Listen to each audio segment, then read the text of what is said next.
Bismillahirrahmanirrahim. Assalamualaikum warahmatullahi wabarakatuh. Nama saya Anggun Nurjana, NIM 010124010151. Saya dari kelas PAI 3C. Di sini saya akan mempresentasikan dari pertemuan pertama sampai akhir pertemuan. Filsafat pendidikan Islam merupakan cabang filsafat yang membahas hakikat, tujuan, dasar, dan proses pendidikan yang berlandaskan ajaran Islam. Kemudian, filsafat ini berfungsi sebagai landasan konseptual dalam merumuskan sistem pendidikan Islam agar selaras dengan nilai-nilai Al-Quran dan Hadis. Nah, kemudian secara ontologis, pendidikan Islam memandang manusia sebagai makhluk ciptaan Allah yang memiliki potensi jasmani, akal, dan rohani. Oleh karena itu, pendidikan tidak hanya bertujuan mengembangkan kecerdasan intelektual, tetapi juga membentuk akhlak dan spiritualitas peserta didik. Nah, terus manusia diposisikan sebagai hamba Allah sekaligus khalifah di bumi, sehingga pendidikan diarahkan untuk mempersiapkan manusia menjalankan kedua peran tersebut secara seimbang. Nah, dari sisi epistemologis, sumber pengetahuan dalam pendidikan Islam berasal dari wahyu atau Al-Quran dan Hadis.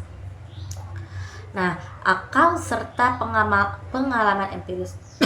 Nah, ketiga sumber ini saling melengkapi dan tidak dipertentangkan. Akal digunakan untuk memahami wahyu, sementara pengamalan berfungsi memperkuat pemahaman dan penerapan nilai-nilai Islam dan kehidupan nyata. Filsafat pendidikan Islam adalah kajian filosofis yang membahas pendidikan berdasarkan ajaran dan nilai-nilai Islam. Kajian ini berusaha memahami hakikat pendidikan, manusia, ilmu pengetahuan, serta tujuan pendidikan dengan berdasarkan Al-Quran dan Sunnah atau hadis. Nah, filsafat pendidikan Islam berfungsi sebagai dasar pemikiran dalam merumuskan tujuan, metode, dan sistem pendidikan Islam agar sesuai dengan pandangan hidup Islam. Nah, objek kajian filsafat Islam juga pendidikan Islam meliputi dua hal, yaitu objek material dan objek formal. Nah, apa sih objek material? Nah, objek materialnya adalah seluruh aktivitas meliputi dua hal, yaitu fenomena pendidikan seperti peserta didik, pendidik, tujuan pendidik, kurikulum, dan lingkungan pendidikan. Nah, objek materialnya yaitu seluruh aktivitas dan fenomenanya pendidikan seperti pendidik, peserta didik, tujuan pendidikan, kurikulum, dan lingkungan pendidikan. Sedangkan objek formalnya adalah cara pandang Islam dalam memahami dan menilai fenomena pendidikan tersebut, yaitu ditinjau secara mendalam, rasional, dan sistematis berdasarkan nilai-nilai Islam. Nah, dalam metode studi filsafat pendidikan Islam menggunakan pendekatan filosofis yang meliputi berpikir kritis, rasional, sistematis, dan mendalam. Metode yang sering digunakan antara lain metode analisis untuk mengkaji. Nah, mengkaji apa? Mengkaji konsep-konsep pendidikan Islam. Metode reflektif, tujuan menelaah, nilai, dan tujuan pendidikan, serta metode normatif untuk mengaitkan pendidikan dengan norma dan ajaran Islam. Selain itu, pendekatan historis juga digunakan untuk memahami pemikiran tokoh-tokoh pendidikan Islam. Nah, jadi historis juga termasuk dalam metode studi filsafat pendidikan Islam. Nah, kemudian sumber-sumbernya yaitu pendidikan Islam adalah Al-Quran dan Hadis sebagai pedoman utama dalam merumuskan konsep pendidikan. Nah, selain itu akal juga menjadi sumber penting untuk memahami dan mengembangkan konsep pendidikan secara rasional. Nah, sumber lainnya adalah ijtihad para ulama, pemikiran tokoh-tokoh pendidikan Islam, serta realitas sosial dan budaya tidak bertentangan dengan nilai-nilai Islam. Selanjutnya yaitu pendidikan menalar, mendidik bernalar. adalah konsep yang menekankan bahwa seorang pendidik harus terlebih dahulu memiliki kemampuan berpikir rasional, kritis, dan logis. Nah, ini digunakan karena agar mampu membimbing peserta didik. Nah, peserta didik juga memiliki kemampuan berpikir yang sehat, sistematis, dan bertanggung jawab atau benaral. Nah, pendidikan menalar berarti pendidik tidak hanya menyampaikan materi secara dogmatis, tetapi memahami, mengkaji, mempertimbangkan kebenaran ilmu dengan menggunakan akal dan nilai-nilai Islam. Nah, selanjutnya yaitu mengenai definisi logika, urgensi berpikir, dan mekanisme berpikir logis. Nah, Logika adalah cabang filsafat yang mempelajari kaidah-kaidah berpikir yang benar, sistematis, dan rasional. Nah, dalam konteks pendidikan Islam, logika berfungsi sebagai alat untuk menalar kebenaran, memahami ilmu pengetahuan, serta menghindari kesalahan berpikir. Nah, seorang pendidik dituntut memiliki kemampuan berpikir logis agar mampu menyampaikan ilmu secara runtut, jelas, dan mudah dipahami oleh peserta didik. Nah, dalam urgensi berpikir logis bagi pendidik sangat besar. Kenapa? Ya karena proses pendidikan tidak hanya mentransfer ilmu, tetapi juga membentuk cara berpikir peserta didik. Berpikir logis, membantu pendidik mengambil keputusan yang tepat, menyusun argumen yang kuat, serta menanamkan sikap kritis kepada siswa tersebut. Nah, terus dalam mekanisme berpikir logis melibatkan beberapa tahapan, yaitu memahami masalah, mengumpulkan fakta atau data, dan menganalisis hubungan antara konsep, menarik kesimpulan secara rasional, serta menguji kebenaran kesimpulan tersebut. Proses ini melatih pendidik dan peserta didik untuk berpikir sistematis dan tidak tergesa-gesa dalam mengambil keputusan. Nah, kemudian yaitu logical fallacy adalah kesalahan dalam penalaran yang menyebabkan kesimpulan menjadi tidak valid. Meskipun tampak besar secara sekilas, dalam dunia pendidikan, logical fallacy dapat muncul dalam bentuk generalisasi berlebihan, argumentasi berdasarkan emosi, atau menerima pendapat tanpa bukti yang kuat. Nah, jika pendidik tidak memiliki kemampuan bernalar yang baik, kesalahan berpikir ini dapat ditransmitasikan kepada peserta didik. Oleh karena itu, pemahaman terhadap logical fallacy penting agar pendidik mampu menyusun argumen yang benar serta mengajarkan peserta didik untuk berpikir kritis dan rasional sesuai dengan nilai-nilai Islam. Terus yaitu prima principia, yaitu merupakan prinsip-prinsip dasar berpikir yang logis, menjadi pondasi penalaran manusia. Nah, prinsip-prinsip tersebut meliputi prinsip identitas, yaitu sesuatu adalah dirinya sendiri. Terus prinsip non-kontradiksi, yaitu sesuatu tidak mungkin benar dan salah pada waktu yang kemungkinan yang sama. Terus yaitu prinsip eksklusi, yaitu kemungkinan ketiga, yaitu sesuatu hanya benar atau salah, tidak ada kemungkinan ketiga. Nah, dalam pendidikan Islam, prinsip-prinsip ini membantu pendidik dalam membangun pemahaman yang konsisten, rasional, dan bertanggung jawab, sehingga proses pendidikan mampu melahirkan peserta didik yang bernalar kritis, namun tetap berlandaskan nilai-nilai keislaman. Itu mengenai manusia dalam perspektif Islam, filsafat, dan ilmu pengetahuan. Nah, di sini yang pertama akan membahas tentang analisis tentang manusia dalam perspektif Islam, filsafat, dan ilmu pengetahuan. Dalam perspektif Islam, manusia dipandang sebagai makhluk ciptaan Allah yang paling sempurna karena dibekali akal, ruh, dan jasad. Nah, manusia memiliki dua peran utama, yaitu sebagai hamba Allah dan sebagai khalifah di bumi. Nah, oleh karena itu, manusia tidak hanya bertanggung jawab kepada dirinya sendiri, tetapi juga kepada Allah dan lingkungan sekitarnya. Pandangan Islam menempatkan manusia sebagai makhluk spiritual sekaligus rasional yang harus mengintegrasikan iman, ilmu, dan amal dan kehidupannya. Nah, dalam perspektif filsafat, manusia dipahami sebagai makhluk berpikir. Filsafat menekankan kemampuan manusia untuk memahami hakikat dirinya, alam, dan kebenaran. Manusia memiliki kesadaran diri, kebebasan memilih, serta tanggung jawab moral setiap tindakannya. Karena itu, pendidikan dipandang sebagai proses untuk mengaktualisasikan potensi tindakannya. Nah, sementara itu, dalam perspektif ilmu pengetahuan, manusia dikaji secara empiris dan objektif. Sebagai makhluk biologis, psikologis, dan sosial, ilmu pengetahuan menyoroti aspek fisik, perkembangan kognitif, emosi, serta interaksi sosial manusia.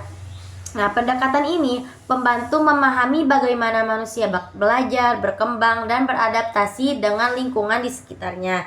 Meskipun bersifat empiris, ilmu pengetahuan tetap dapat melengkapi pandangan Islam dan filsafat dalam memahami manusia secara utuh. Nah, kemudian yaitu ada potensi-potensi dasar manusia dan implikasinya terhadap pendidikan. Yaitu manusia memiliki potensi-potensi dasar yang menjadi modal utama dalam proses pendidikan. Potensi tersebut meliputi potensi jasmani, akal, rohani, dan sosial. Potensi jasmani memungkinkan manusia beraktivitas dan berkarya. Potensi akal berfungsi untuk berpikir, memahami, dan mengembangkan ilmu pengetahuan. Sedangkan potensi rohani berkaitan dengan keimanan, akhlak, dan kesadaran spiritual. Selain itu, manusia juga memiliki potensi sosial yang memungkinkan terjadinya interaksi dan kerjasama dalam kehidupan masyarakat. Terus implikasi potensi-potensi tersebut terhadap pendidikan adalah bahwa pendidikan harus dilaksanakan secara menyeluruh dan seimbang. Pendidikan tidak boleh hanya menekankan aspek intelektual, tetapi juga harus mengembangkan aspek moral, spiritual, dan sosial peserta didik. Dalam pendidikan Islam, pengembangan potensi manusia diarahkan untuk membentuk insan kamil, yaitu manusia yang beriman, berilmu, berbakti, dan bertanggung jawab terhadap dirinya, masyarakat, dan Allah Subhanahu wa Ta'ala. Selanjutnya yaitu konsep ontologi pendidikan Islam. Nah, ontologi pendidikan Islam adalah kajian filsafat yang membahas hakikat keberadaan dan realitas pendidikan Islam, meliputi hakikat manusia, ilmu pengetahuan, serta proses pendidikan berdasarkan pandangan hidup Islam. Ontologi pendidikan Islam menelaah apa hakikat pendidikan, mengapa pendidikan itu ada, dan bagaimana posisi manusia sebagai subjek dan objek pendidikan menurut ajaran Islam. Dengan demikian, ontologi menjadi landasan dasar dalam merumuskan konsep, tujuan, dan arah pendidikan dalam Islam menyeluruh. Nah, hakikat tujuannya yaitu adalah membentuk manusia yang berilmu, berakhlakul karimah, agar mampu menjalankan perannya sebagai hamba Allah dan khalifah di bumi. Pendidikan Islam tidak hanya berorientasi pada pencapaian intelektual dan kebutuhan duniawi, tetapi juga diarahkan pada kebahagiaan hidup di dunia dan akhirat. Nah, tujuan tersebut diwujudkan melalui pengembangan seluruh potensi manusia secara seimbang, baik jasmani, akal, maupun rohani, sehingga terwujud insan kamil yang bertanggung jawab terhadap diri, masyarakat, dan Allah Subhanahu wa Ta'ala. Selanjutnya yaitu pengertian epistemologi pendidikan Islam. Adalah kajian filsafat yang membahas tentang sumber, hakikat, dan cara memperoleh pengetahuan dalam pendidikan Islam. Epistemologi ini berusaha menjelaskan bagaimana pengetahuan dipahami, dikembangkan, dan diajarkan berdasarkan nilai-nilai Islam. Dalam pendidikan Islam, pengetahuan tidak hanya dipandang sebagai hasil kerja akal, tetapi juga sebagai anugerah Allah yang harus digunakan untuk kebahagiaan dan kebaikan dan kemaslahatan manusia. Nah, untuk sistemnya sendiri yaitu bersifat integratif, yaitu menghubungkan wahyu, akal, dan pengalaman empiris sebagai sumber pengetahuan. Al-Quran dan hadis menjadi sumber utama dan landasan normatif, sementara akal digunakan untuk memahami, menafsirkan, dan mengembangkan ilmu pengetahuan. Nah, upaya membangun epistemologi pendidikan Islam yaitu dapat dilakukan dengan mengintegrasikan nilai-nilai Islam ke dalam seluruh disiplin, ilmu, dan proses pembelajaran. Pendidikan Islam mengembangkan pendekatan ilmiah yang tetap berlandaskan wahyu, sehingga ilmu pengetahuan tidak terlepas dari nilai moral dan spiritual. Konsep aksiologi atau nilai. Nah, aksiologi pendidikan Islam adalah kajian filsafat yang membahas tentang nilai, kegunaan, dan tujuan pendidikan Islam. Nah, aksiologi menelaah untuk apa pendidikan diselenggarakan dan nilai apa yang hendak diwujudkan melalui proses pendidikan dalam perspektif Islam. Nah, nilai pendidikan tidak bersifat netral, melainkan berlandaskan pada ajaran Al-Quran dan hadis. Oleh karena itu, pendidikan Islam diarahkan untuk membentuk manusia yang beriman, berilmu, dan berakhlak mulia, serta mampu memberikan manfaat bagi kehidupan pribadi dan sosial. Nah, untuk jenis-jenis aksiologi pendidikan Islam dapat dilihat dari nilai-nilai menjadi orientasi umum. Yang pertama, nilai spiritual dan keimanan, yaitu yang menekankan penguatan tauhid, keimanan kepada Allah, dan kesadaran beribadah. Kedua, nilai moral dan akhlak yang berorientasi pada pembentukan sikap jujur, yaitu lebih membentuk kepada akhlak. Nah, yang ketiga yaitu nilai intelektual dan keilmuan, yaitu nilai yang mendorong pengembangan ilmu pengetahuan dan pemikiran rasional sebagai sarana memahami ciptaan Allah. Keempat, nilai sosial dan kemanusiaan, yaitu nilai yang menekankan kepedulian sosial, kerjasama, dan tanggung jawab terhadap masyarakat dan lingkungan. Seluruh nilai tersebut saling berkaitan dan membentuk kesatuan dalam tujuan pendidikan Islam, yaitu aliran filsafat Islam. Nah, yang pertama ada aliran filsafat pendidikan Islam yang merupakan corak pemikiran yang memengaruhi konsep, tujuan, dan praktik pendidikan dalam Islam. Nah, salah satu aliran penting adalah aliran teologis normatif yang menekankan bahwa pendidikan harus sepenuhnya berlandaskan Al-Quran dan hadis. Nah, aliran ini memandang wahyu sebagai sumber utama pengetahuan dan nilai pendidikan. Selain itu, terdapat aliran nasional filosofis yang berkembang melalui pemikiran para filosof muslim seperti Al-Farabi, Ibnu Sina, dan Ibnu Rushd. Aliran ini menekankan peran akal dalam memahami ilmu pengetahuan dan pendidikan, namun tetap dalam kerangka keimanan. Ada pula aliran tasawuf atau spiritual yang menitikberatkan pendidikan pada penyucian jiwa, pembentukan akhlak, dan kedekatan manusia dengan Allah, sebagaimana dikembangkan oleh tokoh seperti Al-Ghazali. Ketiga aliran ini saling melengkapi dan membentuk kekhasan filsafat pendidikan Islam yang holistik. Nah, kemudian ada aliran pemikiran filsafat Barat, yang mana ini memengaruhi perkembangan filsafat pendidikan Islam secara umum. Nah, aliran idealis memandang bahwa realitas utama adalah ide atau gagasan, sehingga pendidikan diarahkan pada pengembangan akal dan nilai-nilai moral. Aliran realisme sehingga pendidikan diarahkan pada pengembangan akal dan nilai-nilai moral. Selanjutnya adalah filsafat pendidikan agama Islam. Nah, yang pertama ada hakikat pendidikan agama Islam adalah proses pembinaan dan pengembangan potensi manusia agar mampu memahami, menghayati, dan mengamalkan ajaran Islam secara utuh dalam kehidupan sehari-hari.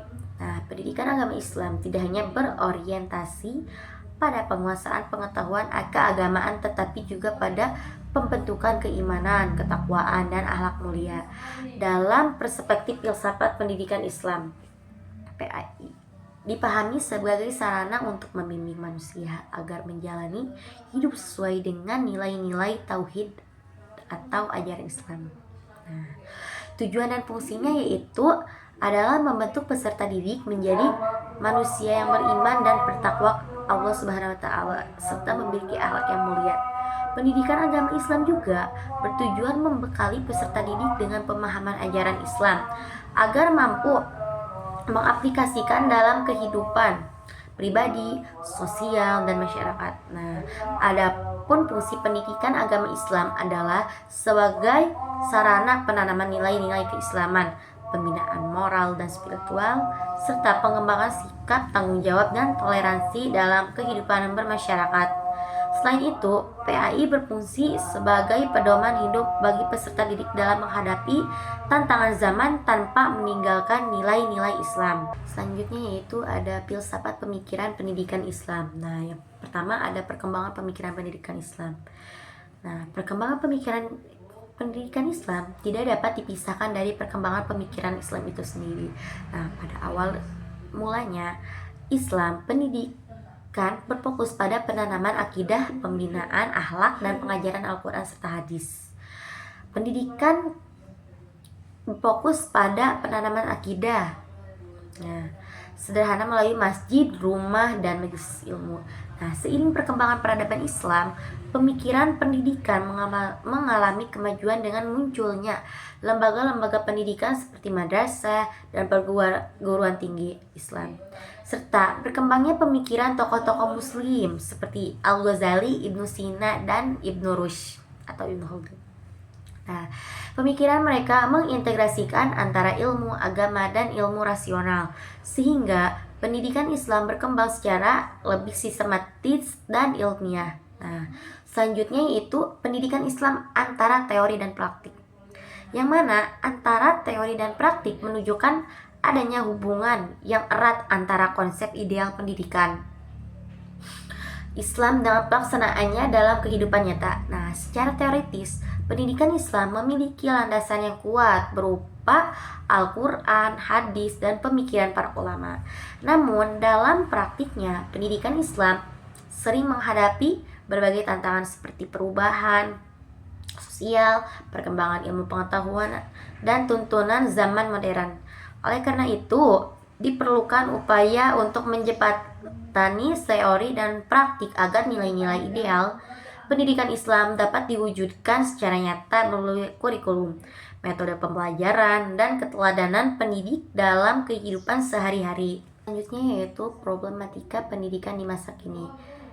Menghadapi berbagai problematika yang kompleks, salah satu permasalahan utama adalah kesenjangan kualitas pendidikan antara daerah perkotaan dan pedesaan. Selain itu, pendidikan masih cenderung berorientasi pada aspek kognitif, pencapaian nilai akademik, sementara pembentukan karakter dan akhlak belum optimal. Nah, masalah lain juga dihadapi adalah rendahnya kualitas dan pemerataan tenaga pendidik, keterbatasan sarana dan prasarana di pendidikan. Nah, serta pengaruh negatif perkembangan teknologi yang belum sepenuhnya diimbangi dengan pendidikan nilai dan etika. Kondisi ini menunjukkan perlunya pembenahan sistem pendidikan yang lebih menyeluruh dan berorientasi pada pengembangan manusia secara utuh. Untuk selanjutnya itu ada tantangan pendidikan di masa depan, yang mana semakin kompleks seiring dengan pesatnya perkembangan ilmu pengetahuan, teknologi, dan globalisasi. Nah, pendidikan dituntut untuk mampu menghasilkan sumber daya manusia yang tidak hanya cerdas secara intelektual, tetapi juga memiliki karakter kreativitas dan kemampuan berpikir secara kritis.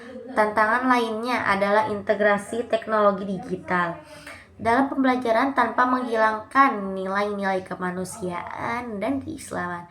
Nah, dalam konteks pendidikan Islam, tantangan masa depan menuntut adanya penguatan nilai moral, spiritual, dan budaya lokal agar peserta didik mampu menghadapi perubahan zaman tanpa kehilangan jati diri bangsa dan nilai-nilai agama.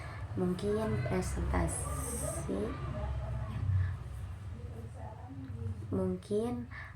segitu saja hasil pemaparan dari saya. Kurang lebihnya tolong dimaafkan. Terima kasih. Wassalamualaikum warahmatullahi wabarakatuh.